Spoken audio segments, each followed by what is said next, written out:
What's happening in Gaza is a horror of mass starvation, mass murder, and even a plan for ethnic cleansing that Americans are helping to pay for.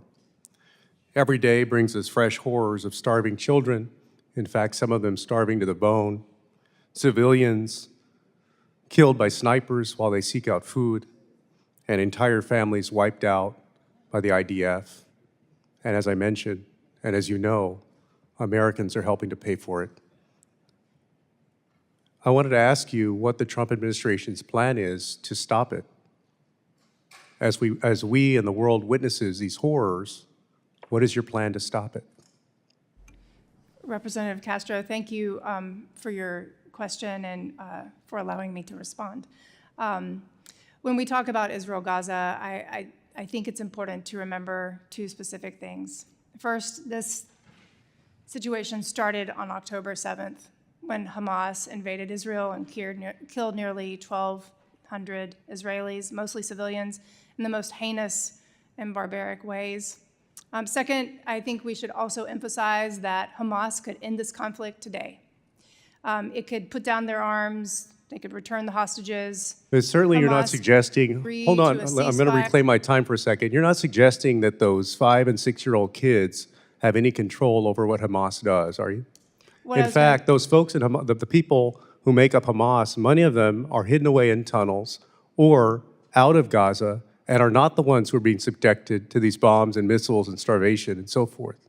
What I was going to say, Congressman, was that we mourn the loss of any civilian life, whether that's Israeli, Palestinian, whomever.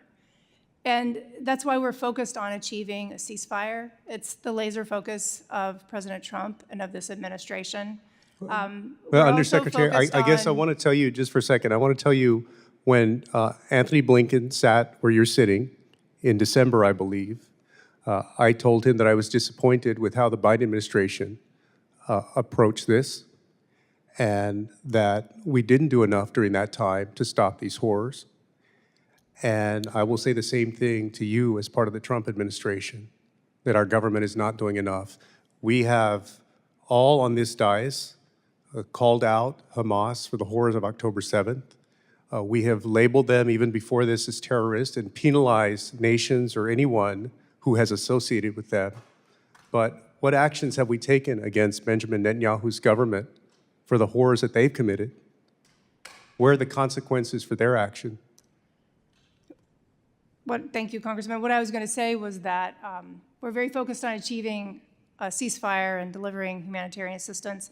As you may be aware, and I think there was some press reporting overnight, that Special Envoy Witkoff is going to be leading the engagement. He's headed to the region right now to work to finalize the aid corridor and reach a ceasefire. So you asked what we're doing. That's one of the things we're doing is Special Envoy Witkoff will be traveling to the region to work on this issue. Let me raise another issue with you, because Israeli settlers in the West Bank attacked the Palestinian Christian village of Taibeh, setting fire to a cemetery and a 5th century church. U.S. Ambassador to Israel, Mike Huckabee, who's been a very strong supporter of Israel, called the attack, quote, an act of terror, and that they should be, quote, found and prosecuted, not just reprimanded, unquote. He similarly described the lynching of Palestinian-American from Tampa, Florida, Saifola Musalet, by Israeli settlers in the West Bank as, quote, a criminal and terrorist act. That's 2 acts of terrorism within weeks by the same group of people, Israeli settlers in the West Bank.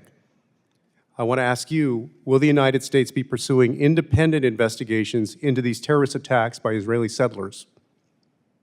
Thank you, Congressman. I understand that the IDF is investigating incidents. Will the United States government launch an investigation into these attacks? And as I said, Special Envoy Witkoff is traveling to the region, and it's very much in President Trump's interest and his objective to reach stability in the region.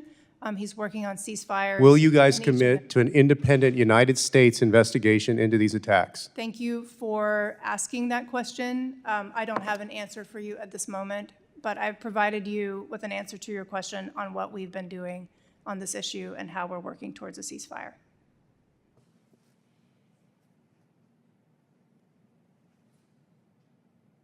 I yield back. Thank you.